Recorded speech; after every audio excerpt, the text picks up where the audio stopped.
Assalamualaikum warahmatullahi wabarakatuh. Kematian merupakan sebuah kepastian yang pasti akan terjadi pada setiap makhluk ciptaan Allah Subhanahu wa taala. Sehingga ketika ajal menjemput, kita tidak bisa lari, menghindar atau bahkan bersembunyi. Sekalipun kita belum siap menghadapi ilahi, masih bergelimang dosa dan belum sempat bertaubat. Namun ketika telah tiba masanya, ajal akan tetap menjemput, tidak peduli apapun. Inilah yang dialami oleh lelaki ini, di mana kematian menjemputnya saat ia dalam kondisi yang tidak siap. Jenazahnya pun tiba-tiba berubah menjadi babi. Peristiwa ini bahkan disaksikan langsung oleh Rasulullah SAW. Lantas, seperti apa kisahnya? Dalam sebuah riwayat dikisahkan bahwa suatu hari Rasulullah SAW sedang duduk bersama para sahabat. Kemudian tiba-tiba datang seorang pemuda Arab yang masuk ke dalam masjid sambil menangis. Melihat hal tersebut, Rasulullah SAW pun bertanya, "Wahai anak muda, mengapa engkau menangis?" Maka pemuda itu pun menjawab, "Ya Rasulullah, ayah saya telah meninggal dunia dan tidak ada kain kafan dan tidak ada pula orang yang hendak memandikannya." Mendengar perkataan pemuda itu, Rasulullah SAW pun memerintahkan Abu Bakar radhiyallahu an dan Umar radhiyallahu an mengikuti pemuda itu untuk melihat masalahnya. Sehingga kedua sahabat Nabi itu pun mengikuti pemuda itu. Mendapati ayah pemuda itu telah berubah menjadi babi hitam. Sehingga keduanya pun kembali dan memberitahu Rasulullah SAW, "Ya Rasulullah, kami melihat jenazah ayah pemuda ini telah berubah menjadi babi hutan yang hitam." Mendengar penuturan kedua sahabatnya itu, maka Rasulullah SAW dan kedua sahabatnya itu pun pergi ke rumah pemuda itu. Kemudian beliau pun berdoa kepada Allah Subhanahu wa taala, sehingga mayat itu pun berubah menjadi bentuk manusia semula. Lalu Rasulullah SAW dan kedua sahabatnya itu mensolatkan jenazah tersebut. Akan tetapi saat hendak dikebumikan, tiba-tiba mayat itu kembali berubah menjadi seperti babi hutan yang hitam. Sehingga Rasulullah SAW pun bertanya kepada pemuda itu, "Wahai anak muda, apa yang telah dilakukan oleh ayahmu sewaktu dia di dunia dulu?" Maka berkatalah pemuda itu, "Sebenarnya semasa hidupnya ayahku ini tidak mau mengerjakan sholat." Mendengar penuturan pemuda itu, Rasulullah SAW pun bersabda, "Wahai para sahabatku, lihatlah keadaan orang yang meninggalkan sholat. Kelak di hari kiamat, ia akan dibangkitkan oleh Allah Subhanahu wa taala seperti babi hutan yang hitam." Kemudian dalam riwayat lain diceritakan, pada masa kepemimpinan Abu Bakar As-Siddiq radhiyallahu an, bahwa terdapat seorang lelaki yang meninggal dunia. Ketika mereka akan mensolatkan jenazah itu, tiba-tiba kain kafannya bergerak, sehingga mereka pun membuka kain kafan itu. Dan terkejutlah semua orang yang hadir karena melihat ada seekor ular yang sedang membelit leher mayat tersebut serta memakan daging dan menghisap darahnya. Semua orang yang hadir pun berusaha untuk membunuh ular tersebut. Akan tetapi tiba-tiba ular itu berbicara seperti manusia.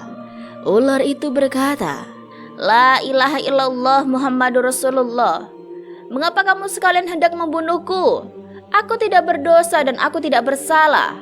Allah Subhanahu wa taala yang memerintahkan kepadaku supaya menyiksa jenazah ini hingga sampai hari kiamat nanti." Lantas para sahabat pun bertanya, "Apa kesalahan yang telah dilakukan oleh jenazah ini?" Maka berkatalah ular tersebut, "Dia telah melakukan kesalahan. Di antaranya adalah apabila ia mendengar azan, dia tidak mau datang untuk sholat berjamaah. Dia tidak mau mengeluarkan zakat hartanya dan dia tidak mau mendengarkan nasihat para ulama. Maka inilah balasan untuknya." Kedua kisah ini hanyalah sedikit dari kisah tentang balasan dari Allah Subhanahu wa Ta'ala terhadap orang-orang yang sengaja meninggalkan sholatnya tanpa alasan yang dibenarkan. Dan kelak di akhirat, orang-orang seperti ini akan memperoleh siksaan yang jauh lebih mengerikan daripada siksaan yang ditampakkan oleh Allah Subhanahu wa Ta'ala di dunia. Wallahu a'lam bishawab. Di sini Rizky akan sedikit memaparkan ayat-ayat tentang sholat. Quran Surat Al-Baqarah ayat 110. Tegakkanlah sholat dan tunaikanlah zakat dan segala kebaikan yang kamu kerjakan untuk dirimu. Kamu akan mendapatkannya pahala di sisi Allah. Sesungguhnya Allah Maha melihat terhadap apa yang kamu kerjakan.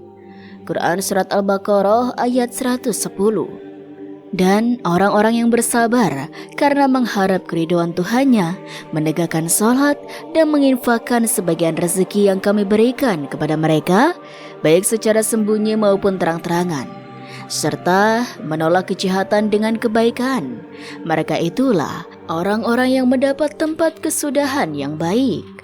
Quran Surat Ar-Ra'd ayat 22. Katakanlah Muhammad kepada hamba-hambaku yang telah beriman, hendaklah mereka menegakkan sholat, menginfakkan sebagian rezeki yang kami berikan kepada mereka, baik secara sembunyi-sembunyi maupun terang-terangan, sebelum datangnya suatu hari ketika tidak ada lagi jual beli dan persahabatan. Quran Surat Ibrahim ayat 31. Dan itulah sobat beberapa ayat yang membahas tentang sholat. Rasulullah SAW juga menyebutkan bahayanya pula dalam berbagai hadis kalau kita meninggalkan sholat. Dari Jabir bin Abdullah, Rasulullah SAW bersabda, pembatas antara seorang muslim dan kesyirikan serta kekafiran adalah meninggalkan sholat. Hadis riwayat Muslim nomor 257. Buraidah bin Al-Husayb Al-Aslami berkata, aku mendengar Rasulullah SAW bersabda, perjanjian antara kami dan mereka orang kafir adalah salat. Barang siapa meninggalkannya, maka dia telah kafir. Hadis riwayat Ahmad, Tirmizi, An-Nasai, Ibnu Majah. Dikatakan sahih oleh Syekh Al-Albani. Lihat Mishkatul Masabi nomor 574.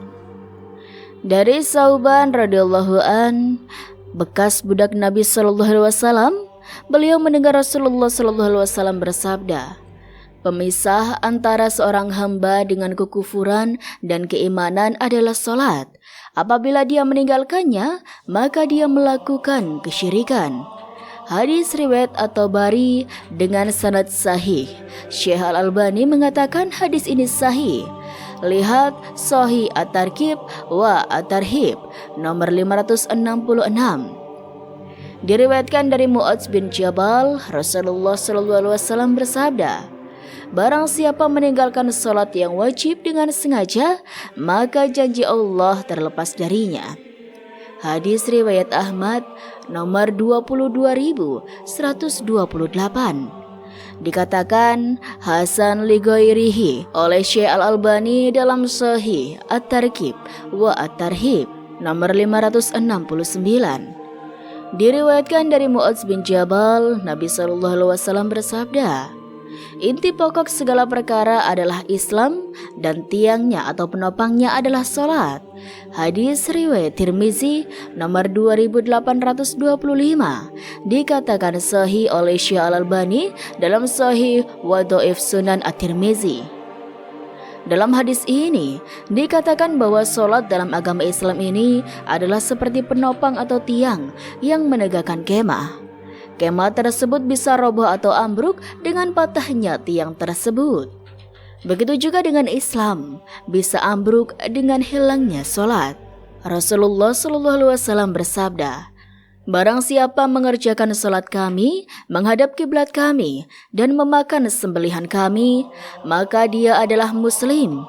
Dia memiliki hak sebagaimana hak umumnya kaum muslimin. Demikian juga memiliki kewajiban sebagaimana kewajiban kaum muslimin. Lihat Syarhul Aqidah At-Tahawiyah Al-Albani 351. Beliau mengatakan bahwa hadis ini sahih. Dalam hadis ini, Nabi SAW menjadikan pembeda antara muslim dan kafir dengan sholat. Maka dalam hadis tersebut terlihat bahwasanya seandainya seseorang itu muslim, maka pasti dia sholat. Hal ini sama saja jika dikatakan, kenapa engkau tidak berbicara? Bukankah engkau adalah orang yang mampu berbicara? Atau kenapa engkau tidak bergerak? Bukankah engkau orang yang hidup? Seandainya seseorang disebut muslim tanpa mengerjakan sholat, maka tentu tidak perlu dikatakan pada orang yang tidak sholat, bukankah kamu adalah seorang muslim? Kesimpulannya, Nabi SAW dalam hadis ini mengaitkan perbuatan meninggalkan sholat dengan memerangi penguasa, dan ini dianggap sebagai kekufuran yang nyata. Wallahu alam. Dan itulah sobat sedikit kisah kali ini, kurang lebihnya Rizky mohon maaf, dan sampai jumpa lagi di kisah-kisah selanjutnya ya sobat. Sekian dari Rizky, wassalamualaikum warahmatullahi wabarakatuh.